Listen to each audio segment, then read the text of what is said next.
Hi, and welcome to Nick's podcast. My name is Nick Canfield, and today I'm going to be talking about my experience with the Stevenson Center, how I got to where I am, my experience with my professional practicum here in Washington, D.C., and kind of just a little more about me. So to give some context to where we're at here in the world situation, it is November, I believe it is November 11th? Yes, November 11th. And just about 3 days ago, we had our Mr. Donald Trump elected as President-elect of the President of the United States. And I have been sick, so please pardon any coughing, hacking, or just general malaise of the mental capacity due to this past week. But given that note, let's start off with kind of how I got to where I am, who I am, and everything like that. So my name is Nick Canfield. I was born in Texas. I've lived in Colorado, Kansas, Spain for 3 months. I served as a Peace Corps volunteer in the Federated States of Micronesia. I've lived in Costa Rica, and now I am currently, after living of course, in Illinois to attend Illinois State University, I'm currently in Washington, D.C. So how did I get here to Washington, D.C.? Well, after college, I wanted to continue my work in, I was really interested in culture and business and international relations, and so I decided to become a Peace Corps volunteer, where I served in Federated States of Micronesia. I said before, I was an English teacher and trainer, and I also got to do a lot of other cool projects, such as coaching sports teams, writing textbooks, doing after-school programs for children, high school kids, young kids, and so I really enjoyed the experience. And so when I got back from Peace Corps, I really wanted to continue that kind of work. And I was lucky enough to find the Peace Corps Fellowship Program at Illinois State University through the Stevenson Center. And I felt really good about it. The staff was extremely friendly. The program, the courses, the professors all looked great. So, and it was also best financial offer, as well as having a professional practicum experience as far as in-course work and in-field work. I thought was all just a killer combination that I couldn't give up. So I decided to attend Illinois State University, starting in the fall semester 2015 in political science and community development. And I completed my first year, and for the professional practicum, I was sent to work at two nonprofit organizations here in Washington, D.C. One is called Credit Builders Alliance, and the other one is called Center for Financial Services Innovation. For shorthand, I'll refer to as Credit Builders Alliance as CBA, and Center for Financial Services Innovation as CFSI, as they do have super long names, and I don't like saying them all the time because of their long names, so I'll use their shorthand. So let's kind of talk about what I do for each organization. So my professional practicum experience is a little different from other people's. So typically you're assigned to work at one organization, one nonprofit organization throughout the United States. I was assigned to work at two. Now, the reason why this is because first, both of these organizations are in the same office in Washington, D.C. They are both located on the famous K Street. It's on 17th and K Northwest.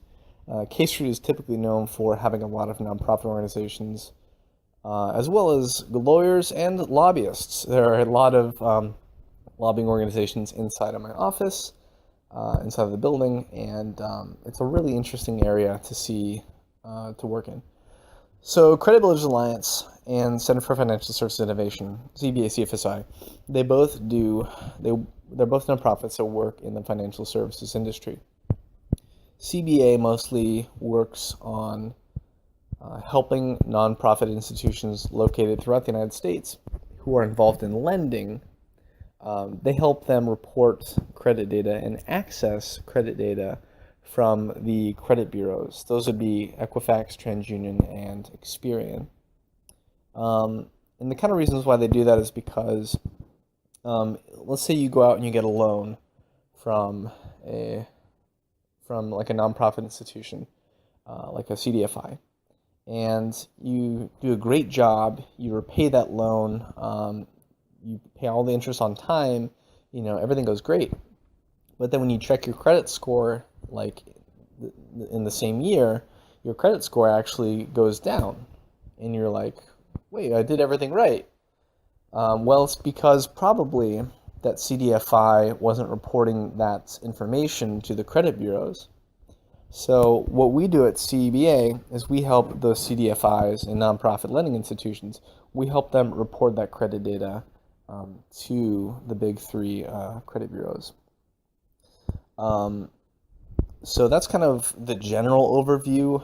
And we also help financial coaches in those nonprofit institutions. We help them access credit reports. We also do a lot of trainings, consulting, things of that nature. And we're also expanding our capabilities in other places as well. So it's kind of, and what I do specifically at CBA is I kind of do, a lot of data projects, and a lot of client outreach, and just general, day to day. Can you fetch me a list of all of our members who do this kind of thing, and can you send them a communication that emphasizes this portion so they can sign up for this service, things of that nature. So for my other organization I work for, Center for Financial Services Innovation, CFSI, so what I do for them is first let's go over what they do. So CFSI is a bigger nonprofit institution than CBA. And CFSI is an interesting combination of think tank, project management. For example, any of the big kind of players in the financial services industry, including for-profits, nonprofits, government institutions, we all work with them to kind of get them around the same table to answer some of the financial services most pressing questions. And some of the things that I've worked on is I've worked with a couple of big, I can't really say their names because privacy, but a couple of big organizations. And one of the big projects we do for them is we help people understand the financial plight of being a low to moderate income person who uses alternative financial services. So what we do is we take bankers, we take government people, we take people who typically, make over, minimum like $60,000 a year, and we kind of put them in situations where they're forced to participate in financial services like check cashing, finding how much they can sell off a ring at a pawn shop, things like that, things that people who are in tough financial situations would have to do to make buy. And so we kind of help these people who make these products and who have influence in these products but never actually experience them themselves. We give them that experience so that they can empathize and better understand the consumers behind who are using those products. So I've worked on a couple of those. I helped run one of those experiences where they go out in the field and actually consume those products, and they come back and they have a huge change of heart. It's quite emotional to see how these people respond. And so I've run one of those in Washington, D.C., and one in New York City. Both were fantastic experiences.